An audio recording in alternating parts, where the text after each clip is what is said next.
Ladies and gentlemen, I'd like to welcome you to our third Twilight talk in the summer series. The first thing I'd like to do is welcome to country.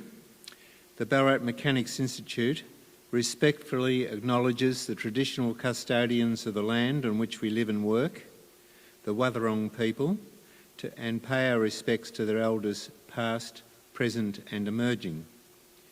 It's my pleasure to welcome our guest speaker tonight, Peter Morey. Peter moved to Ballaarat from Melbourne in 1972. He has a very interesting background. When he came to Ballaarat, he was in charge of apprenticeship commission in the Ballaarat area with the training and supervision for 40 years. So he had a lot to do with apprentices and the work that they were doing. He's a past chairman and honorary life member of Her Majesty's Theatre Board, a life member of Ballaarat's Block Music Theatre, 2 cricket clubs he's been involved with and a football club, a life member and current president of the Ballaarat Philadelphic Society. He's a member of the Ballaarat Order of St John of Jerusalem Knights Hospitalia Group and a long-time committee member of Ballaarat Wimmera World Skills Competitions. He tells me he's been bidding for stamps today, so he's right into that world. So make him welcome.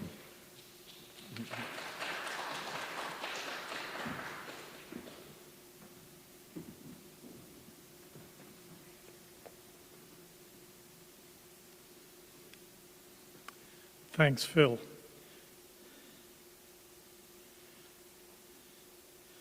A potted postal history of Ballarat and Victoria from the 1850s to the 1950s.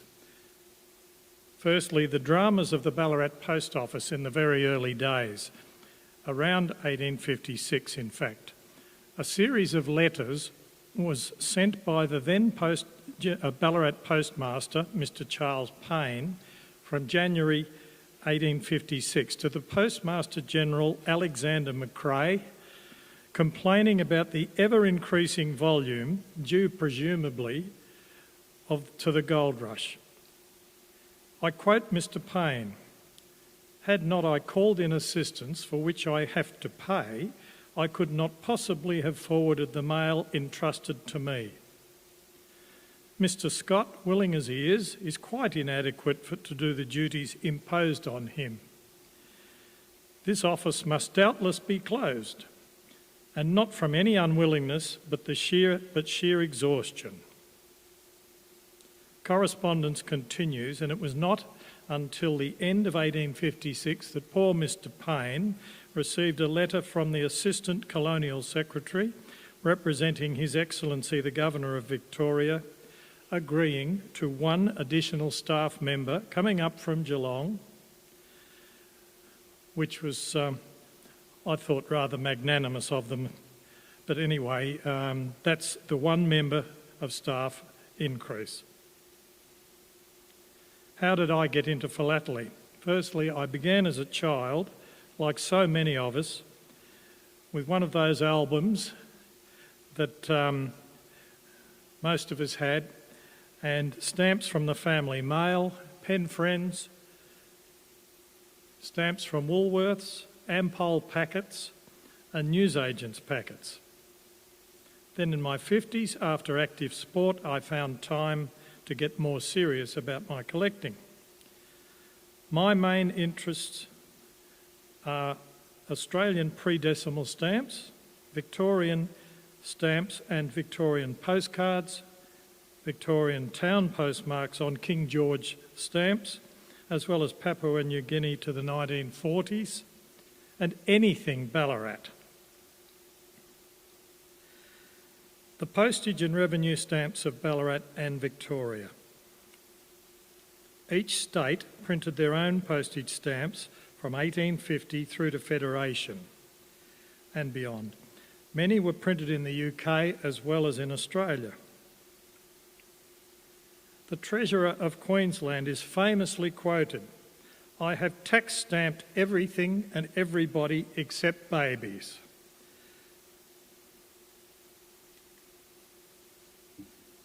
Here are some examples of Victoria's imperforate stamps, 1850 to about 1860. This meant before perforation option was introduced, people had to cut up their stamps with scissors. Victoria produced more than 250 different postage and revenue stamps. To identify them for postal purposes, each Victorian town or village from the 1850s to as late as 1930s was allotted a barred numeral number postmark. Melbourne was 1, Geelong 2, Ballarat 5, Greenvale 723 and King Valley 2,100. So there were 2,100 different postmarkers with these barred numerals. They were simply that, a bar or several bars with a number on the postmarker. That's the second scan of the early, mostly all imperforate stamps.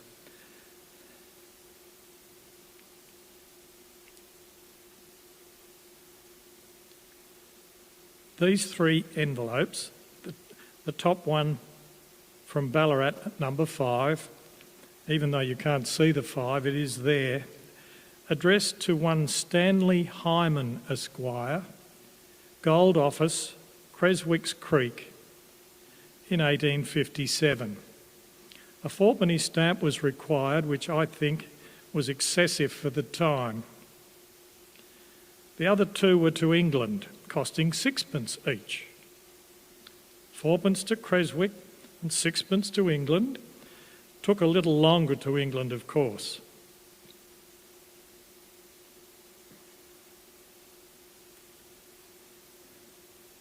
What have I done?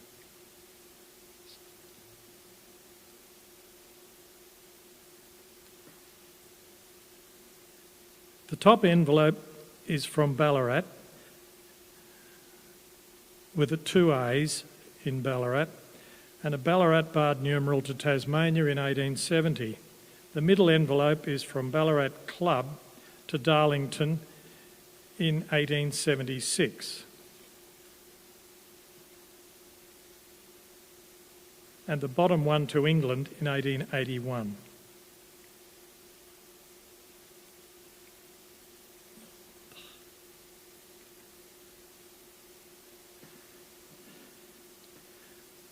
These scans incorporate examples of postage and revenue stamps from 1873 to 1901 series, which include the only Australian stamps to feature King Edward VII. They range from a halfpenny stamp to a £100 stamp of revenue type, and they also include the huge, very colourful 1886 to 1900 series and the 1880 postage due series.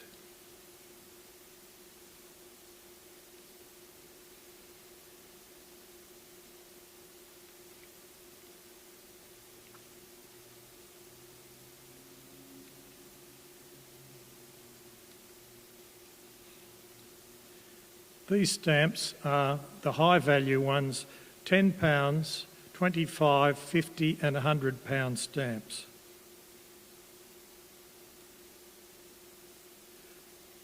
These are the final ones of these particular issues, with the King Edward VII, the 2 stamps just up from the bottom. I'll go back through these and so people can have a second look, because I think we rushed them a bit.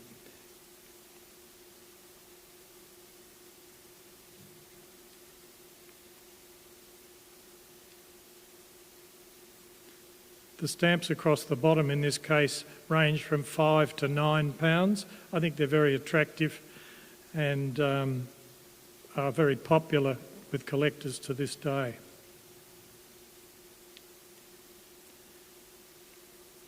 These are the largest of the Victorian stamps. They were mostly used for documents.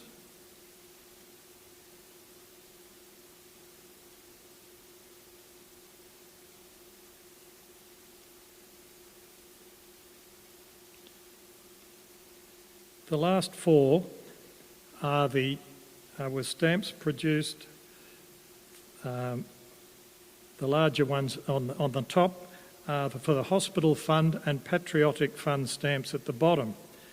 Profits from these were forwarded to a hospital fund and the Boer War Patriotic Fund. I believe that some of these stamps produced in this period are quite beautiful and very cleverly engraved and crafted.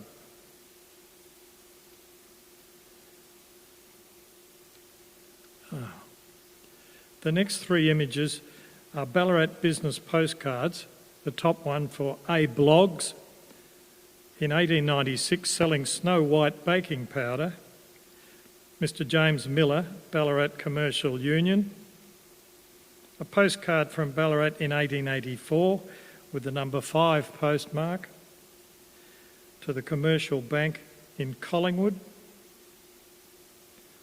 All these cards could be used to all parts of Australia, Fiji and New Zealand. Additional stamps would have to be applied if you wanted to send those cards to other countries.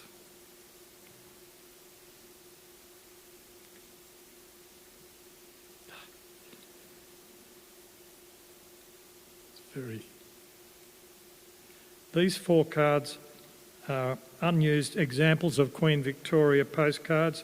They were a precursor to the beautiful pictorial postcards that we know to this day.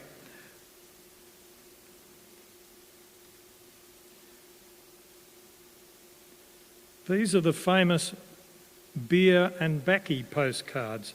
They caused so much consternation for temperance groups that they were only on sale for 18 days. Nevertheless, there are still quite a few around today.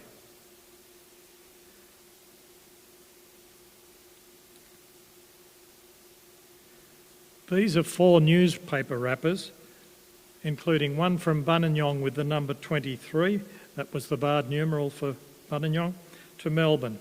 The others are from Walhalla, 48, Natimuc, 945, and Portland, number 8.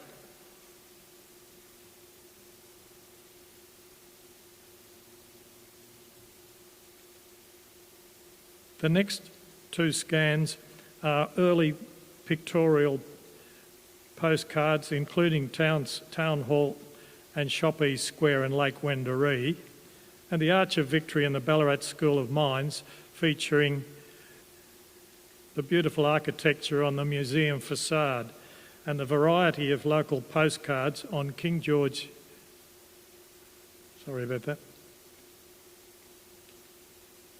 That's the one. King George V stamps, which I collect.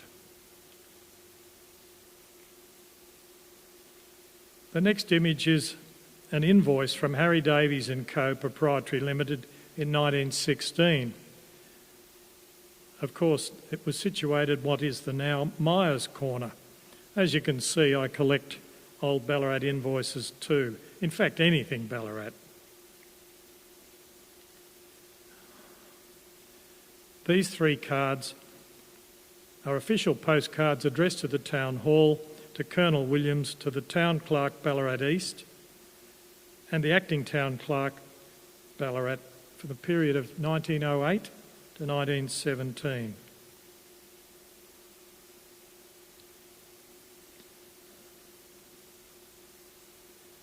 These 4 are bereavement cards with the black borders, about 1917 to 1927, to Mrs. W. Kelly at Snake Valley. I sincerely hope she got more cheerful correspondence as the years went on, as these were for 3 different people passing away.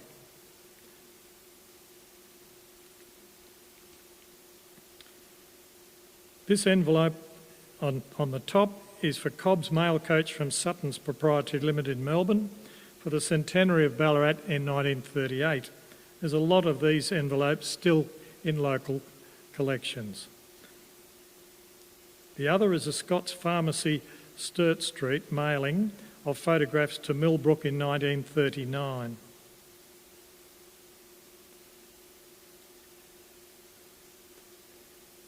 These are business envelopes. The top one to Ronaldson and Tippett, or Ronaldson Brothers and Tippett. Down the bottom is one of Thomas's, and they used to incorporate interesting little stickers on their envelopes. And the middle one is of interest to Ballarat, particularly. It's an airmail letter to the employees of E. Lucas Limited from a grateful parcel recipient in the UK in 1949. Some of you would have seen these covers or envelopes. They're Ballarat Begonia Festival, helicopter and Cobb and Co coach mails, commemorative envelopes from 1956 to 1960.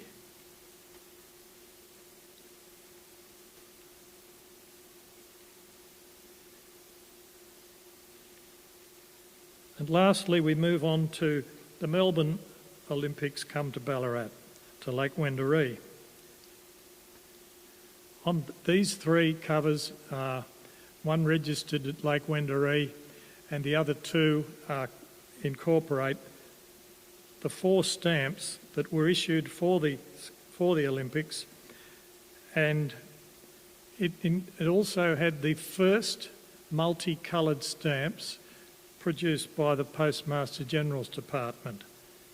They were the 1 shilling, which was St Kilda Road and surrounds, and the other one was a 2 shilling stamp of the Yarra River and the scene of Melbourne.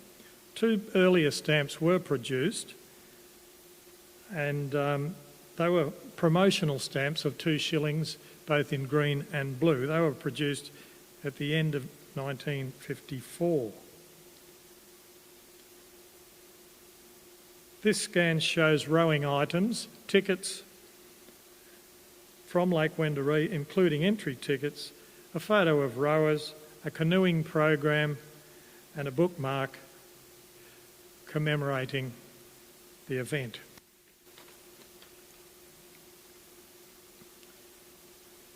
This really is a small offering of what can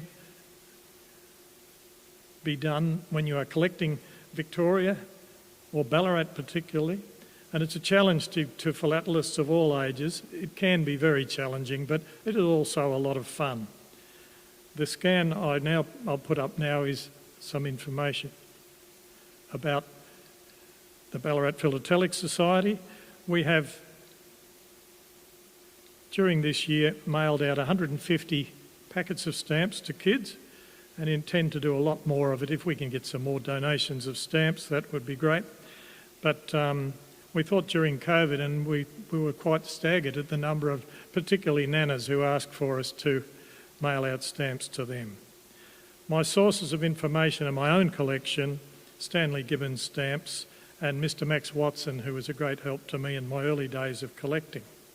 Thank you.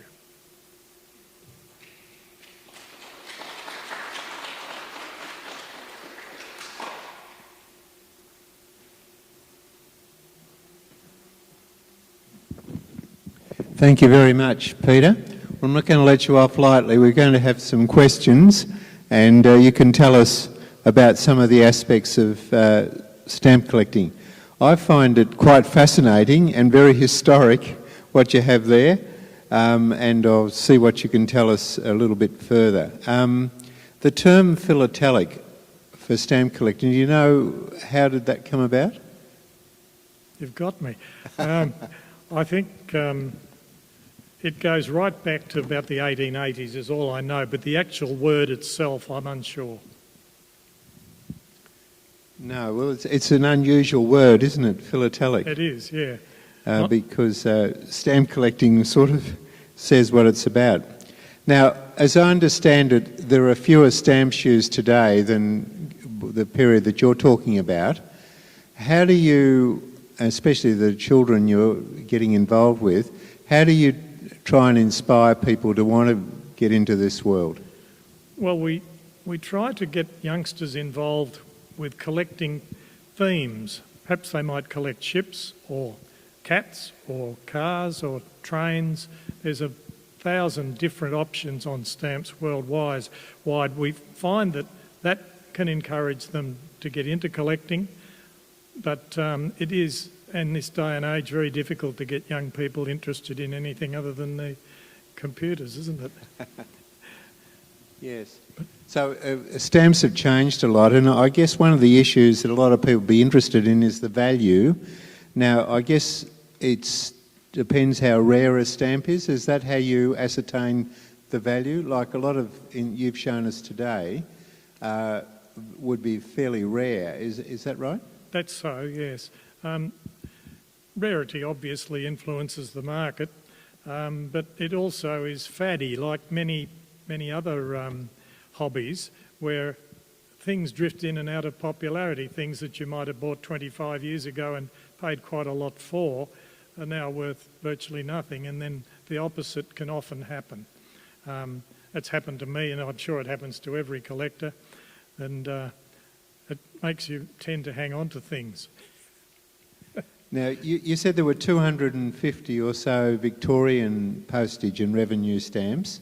Would you have any idea how many you have of those, or you have half or something like that? Oh, well, when I say 250, there'd be a lot of different shades of specific stamps, and a lot of them, I suppose I have pretty close to one of all the ones that I can manage to afford. Okay. So can you tell us today, you said you were chasing a stamp, is that a bit private, or do you want to tell us about that?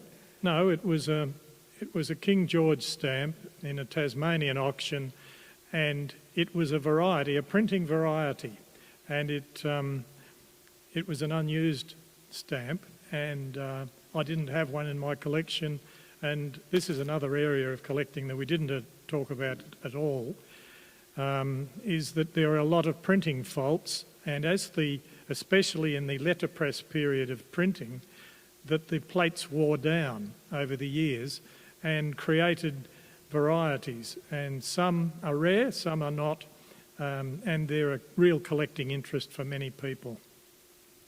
You showed us a stamp that had Creswick's Creek 1857. Now, to my knowledge, the name of Creswick was changed in 1857. After that day, or date, it became Creswick. So that would make that pretty rare, having a stamp with, or a letter with Creswick Creek on the address. Yeah, well, it certainly is an interesting little cover, and I've had it for a long time, but I thought the history of Creswick, you've told me something I didn't know, changing over at that time, but the fact that it was sent to the Gold Office at Creswick's Creek appealed to me at the time. Another question. You mentioned that the beer and tobacco stamps for 18 days. Do you know about what years that was, or year? It was 1895, and they were quickly bought up by companies that promoted beer and baccy, and they printed their details on the back of them, and they became they are quite collector's items now. I have in that image that I showed you, it had an example of one unused and the one at the bottom, the reverse of it. And it was a company in Melbourne that sold beer and tobacco. And of course the temperance groups were horrified and tried to stop them, but obviously many of them were out. And they've gone, because I see them quite often, every now and again you see an example of these up for sale at auctions and so on. The last question I have is just about the Ballarat Philatelic Society. How often do you meet, and what would be a typical occasion? Do you swap stamps or talk about stamps, or what's the agenda, and about how many members do you have? Well, we only have 20 to 25 people arrive at most meetings. We've been doing that and the numbers are gradually diminishing for a bit of attrition, unfortunately, but it's we do meet, and people are given the opportunity of talking about their own specific collections or collecting interests, and quite a lot of those things are quite valuable as well as very interesting. And we find that nearly every member of the club collects something different. And some might be Pacific Islands, some collect New Guinea. Christmas Island is a popular collecting item. But the stamps of today, Australia Post is still producing many stamps, even though it seems to me to be mostly for the collectors. I'd like to thank you very much, Peter, for your presentation, all the time you took to putting things together, and to get everyone to thank you. I might come and stand where you are in a sec. I've got a few more announcements. So thank you.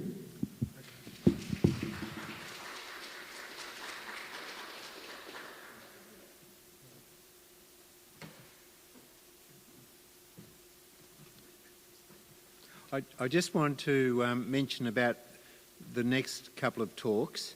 Next week we have Peter Hiscock, who's the former CEO of Sovereign Hill for about 20 years, very knowledgeable about Sovereign Hill.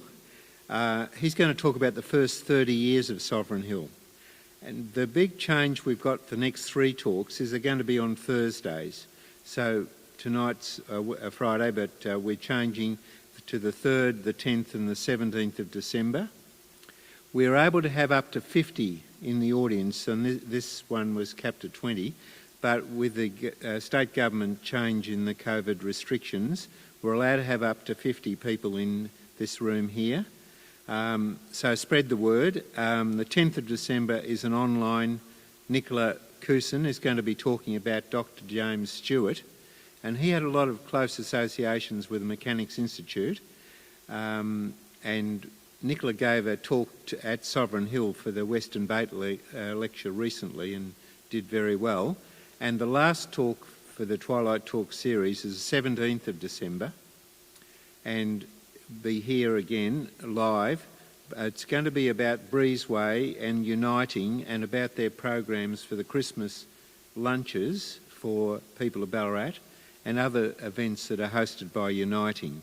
And again, we can have up to 50 people. So we've got 3 more talks in this series. So thanks everyone for attending.